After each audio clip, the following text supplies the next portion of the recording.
Každý z nás sa vo svojom živote stretne s rôznymi ľuďmi. S niektorými sa porozprávame veľmi dobre, no s inými sa ledva pozdravíme. Ako však komunikovať bez problémov a udržať si dobré vzťahy s každým, vám poradíme v dnešnej relácii. Kedy je komunikácia dobrá? No, každá dobrá komunikácia je vtedy dobrá, keď vytvára priateľov. Či v práci, či v rodine, či v kolektíve nejakom športovom. To je úplne jedno. Dobrá komunikácia musí mať vždy tak dobrý efekt. A jeden z nich je porozumenie medzi ľuďmi. Potom to je naozaj fajn a dá sa povedať, že splnila svoj účel. Komunikácia je vtedy dobrá, ak človek nielen príjma to, čo mu druhý hovorí, ale takisto aj on vysiela nejaké informácie. To znamená, že je to obojstranná komunikácia z jednej strany na druhú, ako obojsmerná ulica. Aké sú najčastejšie chyby v komunikácii? Tak prvou vážnou chybou komunikácie je to, ak človek hovorí takým spôsobom, že tá druhá strana nemá šancu porozumieť to, čo hovorím. Ak používam slová, ktorým nerozumie tá druhá strana, to môžu byť odborné výrazy, slangové výrazy, niekedy aj také rečové zvláštnosti alebo nárečové také zvláštnosti. V tej chvíli tá komunikácia určite bude dobrá. Ďalšia veľká chyba je tá, keď hovorí jedna strana a tá druhá strana mu žiadnym spôsobom nedáva najavo, že pochopila, čo bolo povedané, čo bolo prijaté. Lebo v tej chvíli ja nemám istotu, že to, čo hovorím, je pochopené a potom sa to aj urobí na tej druhej strane. No a samozrejme veľká chyba je tá, keď hovorí iba jedna strana, keď je to iba jednostranný monológ a monológ. Ten dialog je predsa lepší a príjemnejší. Raz jeden hovorí, potom druhý hovorí a potom je to také rovnováhe.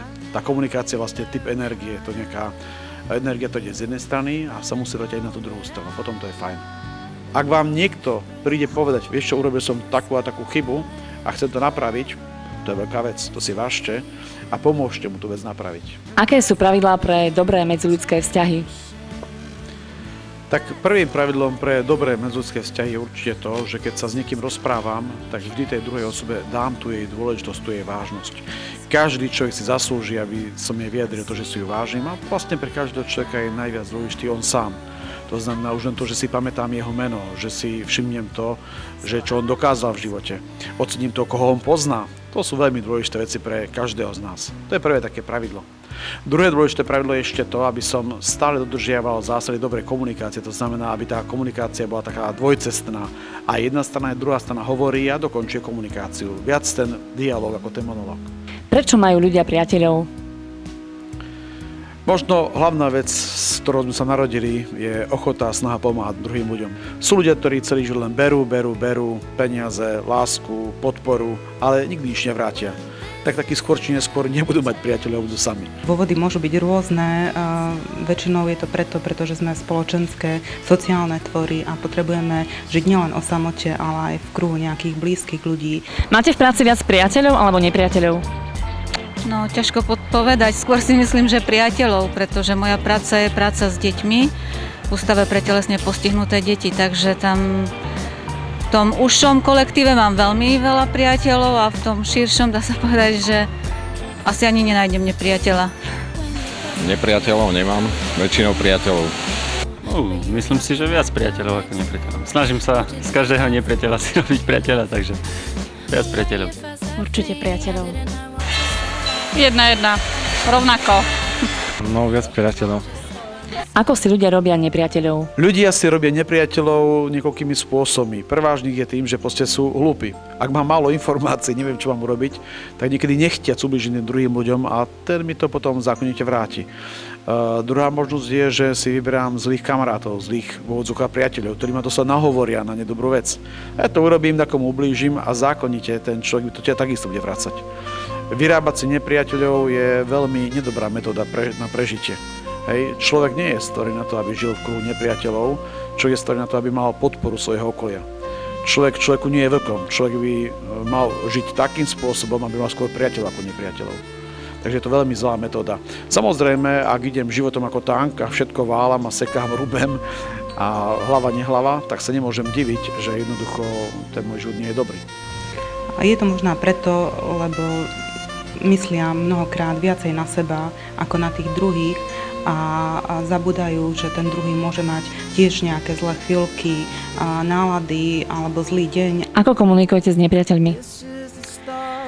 Priamo. priamo nesnažíme sa byť nejako my nepriateľmi, skôr sa snažíme, aby oni boli našimi priateľmi a nie nepriateľmi. Keďže ich nemám, ťažko povedať. Tak vychádzam sa s nimi vychádzať stále s každým, keď je to aj nepriateľ, tak asi v dobrom. S nepriateľmi snažím sa byť slušný, lebo myslím, že keď človek vyšle pozitívnu energiu, tak aj takú dostane. No určite by si to trebalo vyjasniť na rovinu. Snažím sa ich uviesť do rovnováhy, čo sa týka vzťahov. Snažím sa robiť si svoju prácu a nestarať sa o iných. Tak som nemala tú možnosť nekomunikovať, ale keby som ich nejakých mala, tak asi sa snažím vyhnúť. Asi najskôr. Nekomunikujem. Nevšímam si ich, alebo nevyhľadávam takých ľudí, lebo radšej s nimi nechcem takto nič mať. No, snažil by som sa asi nejakým prvým priateľským prístupom a keby sa to nedalo vyriešiť týmto spôsobom, išiel by som asi za nadriadený. Ako si získať priateľov medzi kolegami? Tak základná metóda, ako mať dobrých priateľov, je robiť si poctivo a dobre svoju robotu. To znamená robiť perfektne svoju prácu, dokončovať ju takým spôsobom, aby ten pracovník, ktorý je za mnou, mohol moje výsledky dobre používať. Keď som fakturant a vystavím faktúru, urobím ju perfektne, presne na čas a dám ju tak tomu kolegovi, ktorý je za mnou, aby on si nemal žiadne starosti. V práci trávime väčšinu času nášho dňa. Mnohí sa to neuvedomujú, že je to niekedy viacej ako v domácom prostredí a preto sú dôležité aj dobré medziľudské vzťahy na pracovisku. Ako nepokaziť vzťahy doma alebo aj v práci? Nepokaziť vzťahy doma alebo na pracovisku je len dennodennou prácou a úsilím na tom, že vnímame toho druhého ako celistvú bytosť. No je veľmi dôležité, že keď sa už s nejakým človekom udeje taká hádka alebo spor, aby som si ja uvedomil, aká je miera mojej zodpovednosti za tú hádku. Hej? Samozrejme, vždy sú v tom namočené obidve strany, málo kedy sa stať, že jeden to pokazí, ale treba nájsť pravú príčinu, v čom tá hádka vlastne vznikla, čo sa vlastne stalo. Máte v práci intrigy? Ani nie. Konkrétne na mojom pracovisku nie. No, na každom pracovisku sú intrigy. Ťažko povedať, ja si myslím, že všade existujú intrigy, ale tam, kde pracujem ja, málo kedy sa to prejavuje. Nedá sa povedať, že sú to intrigy. Samozrejme, v každej práci je aj lepšie, aj zlé, ale myslím si, že je to všetko v poriadku. Vraj sú, ja si to veľmi nevšímam a tým, že sa snažím konať tak pozitívne, tak sa im vyhýbam. Zatiaľ som sa nestretol, som tu ešte krátko, ale snáď nie, nepobadal som zatiaľ. Myslím si, že nie, aspoň som sa o nich doteraz nedozvedela. Doteraz som sa s tým vôbec ešte nestretla, že by sme tu mali nejaké intrigy. Myslím, že nie. Tam je každý na tej istej úrovni, takže skôr si pomáhame, než by tam boli intrigy. Ako zabrániť intrigám? Intrigy sú mimoriadne nebezpečná vec. Či v živote rodiny alebo vo firme môžu spôsobiť to, že sa rozpadnú firmy, rozpadnú sa rodiny, celé štáty dokonca. Takže ja musím presne vedieť, ako intrigy vznikajú, musím poznať ich pôvodcov a samozrejme musím to nejakým spôsobom odstrániť. Mnohokrát sa zdá, že nie je žiadne riešenie z danej situácie, ale pokiaľ obidve strany majú záujem vyriešiť konflikt a možno, že požiadajú aj prosbu iných kolegov na vyriešení sporov, vždy je ďalších 8 riešení, ako daný spor vyriešiť. Ako by ste riešili intrigy? No, tak to je asi ťažko teraz rýchlo povedať, lebo záleží asi, ktorá by aká bola, ale si myslím, že zatiaľ, kým nie som, nad tým nepremýšľam. Ale asi s chladnou hlavou si myslím, to treba troška premyslieť a ja si myslím, že všetko sa dá. Toho intrigána by sa bolo najlepšie zbaviť. No po mojich dlhoročných skúsenostiach a tým, že človek má určitú predstavu vo vedení ľudí, tak väčšinou ich riešim tak, že predchádzam tomu. Intrigy, no tak asi skôr tak nejakým súkromným pohovorom. To si myslím, že keď ten človek niečo má voči mne, radšej ho oslovím a spýtam sa ho priamo. A myslím si, že keď nejak ma spoznal lepšie, v lepšom svetle, tak aj on inak zareaguje. No určite by si to trebalo vyjasniť na rovinu. Ako určite by sme to hodili dole z lode. Určite slovným pohovorom, nejako si to vyjasniť a priamo do očí si povedať, že vlastne čo a ako ja, spraviť z toho nejaký záver pozitívny. Ako správne komunikovať s deťmi? Pri komunikácii s deťmi musíme dodržiavať zásady tých medziludských vzťahov ako s tými najviac dôležitými ľuďmi. V v podstate kto je pre nás viac dôležitý ako vlastne rodinní príslušníci. Vlastná manželka, vlastné deti, vlastný manžel.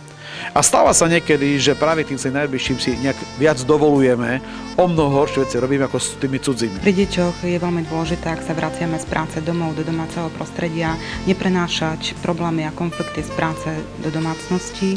Veľmi dôležité je vymedziť si čas na deti, hru, na prejavenie záujmu o nich, na to, čo sa im udialo počas dňa a na ich ťažkosti, ale aj radosti, ktoré ich počas toho dňa stretli. A čo, ak vznikne láska alebo milenecké vzťahy na pracovisku? Čo vtedy? Keď raz vznikne láska medzi dvoma ľuďmi a nemá to vplyv na ich pracovný výkon, tak ja nevidím dôvod, aby sa nemohla rozvinúť a otvoriť svoje krídla. V pozadí všetkých našich úspechov v osobnom živote i v zamestnaní stojí zväčša schopnosť dobrej komunikácie. Tá je už odpradávna kľúčom k sympatiám a vzťahom medzi ľuďmi. Nech vám teda tie pekné vzťahy nielen medzi vašimi blízkymi vydržia čo najdlhšie a tie zlé nech sa rýchlo napravia. Dovidenia.